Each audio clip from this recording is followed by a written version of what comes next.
মুসা নবী একদিন আল্লাহর কাছে কয়, আল্লাহ ফেরাউন এত জালাম জ্বালায়, তুমি কি ফেরাউনকে গজব দিয়া ধ্বংস করতে পারো না?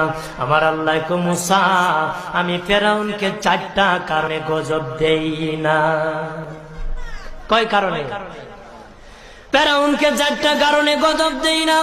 1 নম্বর কারণ হলো, রে মুসা, সারাদিন ফেরাউন বলে আমি খোদা, আর রাত যখন হয়ে যায় জঙ্গলে যায় করলাম আমি জানি তুমি খোদা, আমি খোদা না, কিন্তু আমারে মানুষ খোদা কইলে ভালো লাগে, খোদা কইলে ভালো লাগে।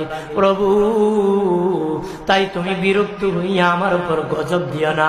আল্লাহ বলে, মুসা রে, ওই ফেরাউনের রাত্রির দুয়ার কারণে আমি আল্লাহ তার উপর গজব দেই না। 2 নম্বর কারণ হলো, আরে মুসা তোমার মুখে দাড়ি, ফেরাউনের মুখে দাড়ি, তোমার পরনে জুব্বা,